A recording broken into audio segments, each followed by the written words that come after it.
Assalamualaikum warahmatullahi wabarakatuh. Gimana kabarnya anak-anak semua? Selamat pagi. Semoga kita senantiasa diberikan kesehatan oleh Allah Subhanahu wa taala. Alhamdulillah, pagi hari ini kita bertemu kembali untuk kita sama-sama melanjutkan pelajaran kita, di mana pada pagi hari ini tema pelajaran kita itu adalah tentang dakwah Rasulullah Shallallahu Alaihi Wasallam di Makkah. Baik, sebelum kita belajar anak-anak, terlebih dahulu kita sama-sama berdoa agar kegiatan pembelajaran kita ini diberkahi oleh Allah Subhanahu wa taala.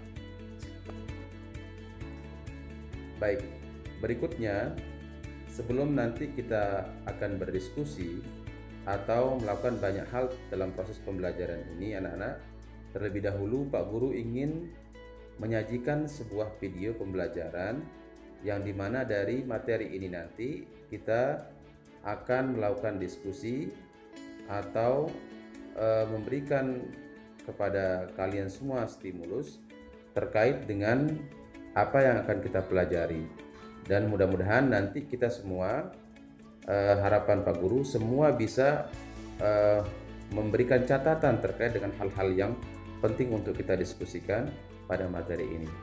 Baik, sebelum kita lebih jauh lagi untuk menyajikan berdiskusi tentang hal ini, Pak Guru ingin menyajikan sebuah video kepada kalian semua. Selamat menyaksikan. Peta konsep kondisi masyarakat Mekah sebelum kenabian, sejarah kenabian, substansi dakwah, strategi dakwah, reaksi terhadap dakwah, ibroh dakwah Rasulullah Shallallahu Alaihi Wasallam.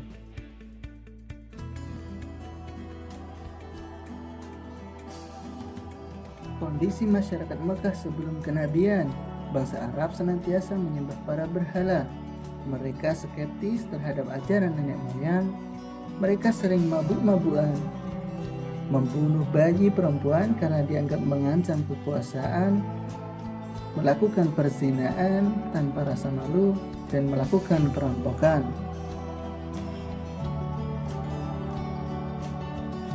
Waktu itu disebut zaman Jahiliyah karena mereka tidak mengenal Tuhan yang sebenarnya. Kemudian dalam kehidupannya selalu berpecah belah serta saling berperang. Suatu ketika saat Rasulullah berumur 40 tahun, Rasulullah menyendiri di Gua Hira, kemudian didatangi malaikat Jibril.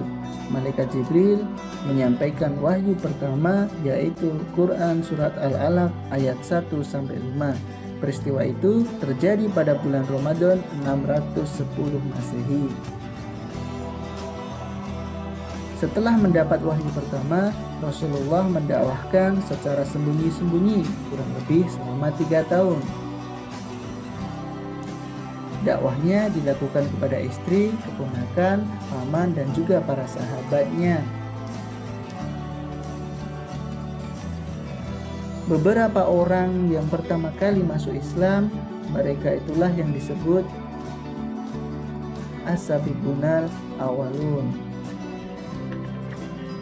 Rasulullah memakai rumah sahabat untuk menyampaikan dakwahnya. Setelah itu turun Quran surat Al-Hijr ayat 94 yang memerintahkan Rasulullah untuk berdakwah secara terang-terangan. Rasulullah berdakwah di Bukit Sofa, mengajak para masyarakat untuk menyembah kepada Allah. Apa saja substansi dakwah Rasulullah di Makkah?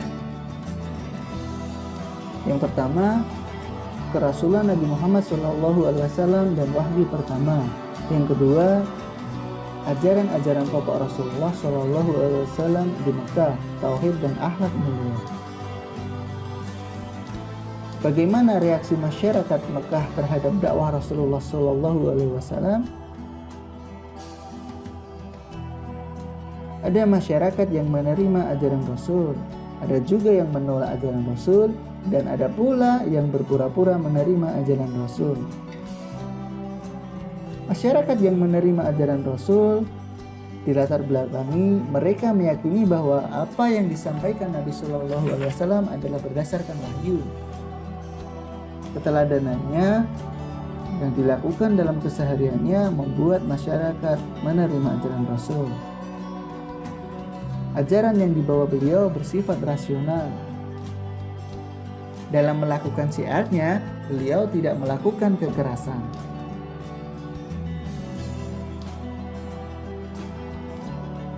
Bagi masyarakat yang menolak ajaran Rasul, dari segi aspek ideologis, mereka taklid kepada nenek moyang secara total dengan mengikuti cara-cara beribadah dan pergaulan sehingga sulit mengikuti agama baru yang dibawa Rasulullah. Pada aspek sosial, bangsa Arab hidup berkasta-kasta, sementara Islam menawarkan hak yang sama kepada semua manusia, tidak ada budak dan tidak ada kaum bangsawan. Pada aspek ekonomi, salah satu mata pencarian kaum Quraisy adalah membuat dan perjualbelikan patung kepada para jemaah-jemaah haji sebagai kenang-kenangan dan untuk mendapatkan keberkahan. Pada aspek ideologis, kaum Quraisy tidak dapat membedakan antara kenabian dan kekuasaan dan kerajaan. Memeluk Islam dianggap tunduk pada Bani Abdul Muthalib, sedang suku-suku bangsa Arab selalu berebut kekuasaan. Bagi yang berpura-pura menerima ajaran Rasul, mereka adalah orang-orang yang munafik karena ingin menghancurkan Islam dari dalam dan juga ingin merebut kekuasaan Nabi Shallallahu Alaihi Wasallam.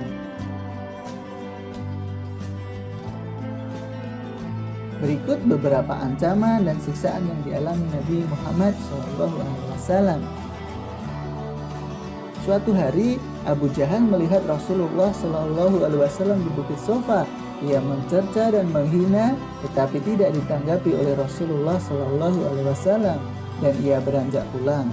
Kemudian Abu Jahal pun bergabung dengan kelompoknya kaum Quraisy di samping Ka'bah. Mendengar kejadian tersebut, Hamzah paman Rasulullah Shallallahu Alaihi Wasallam marah seraya bangkit mencari Abu Jahal. Ia kemudian menemukan Abu Jahal yang sedang duduk di samping Ka'bah dengan kelompoknya kaum Quraisy. Tanpa banyak bicara, ia langsung mengangkat busur dan memukulkannya ke kepala Abu Jahal hingga tengkoraknya terluka. Engkau mencerca dia Rasulullah Shallallahu Alaihi Wasallam, padahal aku sudah memeluk agamanya. Aku menempuh jalan yang ia tempuh. Jika mampu, ayo lawan aku, tantang Hamzah. Suatu hari, Uqbah bin Abdul Mu'id melihat Rasulullah Shallallahu Alaihi Wasallam bertawaf, lalu menyiksanya. Ia menjerat leher Rasulullah Shallallahu Alaihi Wasallam dengan surbannya dan menyeret keluar masjid. Beberapa orang datang menolong Rasulullah Shallallahu Alaihi Wasallam karena takut pada Bani Hashim. Penyiksaan lain dilakukan oleh pamannya sendiri, yaitu Abu Lahab dan istrinya Ummu Jamil yang tiada kara kezinya. Rasulullah Shallallahu Alaihi Wasallam bertetangga dengan mereka. Mereka tak pernah berhenti melemparkan barang-barang kotor kepadanya. Suatu hari mereka melemparkan kotoran domba ke kepala Nabi. Sekali lagi Hamzah membalasnya dengan menimpakan barang yang sama ke kepala Abu Lahab. Kaum Quraisy memutuskan segala bentuk hubungan perkawinan dan perdagangan dengan Bani Hashim. Persetujuan pemboikotan ini dibuat dalam bentuk piagam, ditandatangani bersama dan digantungkan di Ka'bah. Peristiwa ini terjadi pada tahun ke-7 kenabian dan berlangsung selama 3 tahun. Pemboikotan ini mengakibatkan kelaparan, kemiskinan, dan kesengsaraan bagi kaum muslimin. Islam memiliki prinsip dakwah. Dakwah adalah satu usaha yang dilakukan seseorang untuk mengajak orang lain berperilaku, bersikap, dan berkehidupan sesuai dengan aturan Allah Subhanahu wa Ta'ala. Islam memiliki prinsip dalam berdakwah, yakni tidak mengenal pemaksaan apalagi kekerasan, bahkan bebas menentukan pilihan akidah atau agama. Tidak boleh seorang pun memaksa orang lain untuk masuk Islam. Ibrah dakwah Rasulullah Shallallahu Alaihi Wasallam. Yang pertama, memiliki sikap tangguh. Dalam upaya mencari kesuksesan, diperlukan sikap tangguh dan pantang menyerah, sebagaimana yang dicontohkan oleh Rasulullah Shallallahu Alaihi Wasallam ketika ia berjuang memberantas kemusyrikan. Sebagai contohnya, menggunakan waktu untuk belajar dengan sungguh-sungguh agar mendapatkan prestasi yang tinggi. Secara terus-menerus mencoba sesuatu yang belum dapat dikerjakan sampai ditemukan solusi untuk mengatasinya. Melaksanakan segala peraturan di sekolah sebagai bentuk pengamalan sikap disiplin dan tanggung jawab. Menjalankan segala perintah agama dan menjauhi larangannya dengan penuh keikhlasan. Tidak putus asa ketika mengalami kegagalan dalam meraih suatu keinginan. Jadikanlah kegagalan sebagai cambuk agar tidak mengalaminya lagi di kemudian hari. Ibrah yang kedua, memiliki jiwa berkorban. Perhatikan bagaimana Rasulullah dan para sahabatnya, pengorbanan mereka tidak hanya berupa harta, keluarga yang ditinggalkan, bahkan mereka rela meregang nyawa untuk memperjuangkan tegaknya tauhid.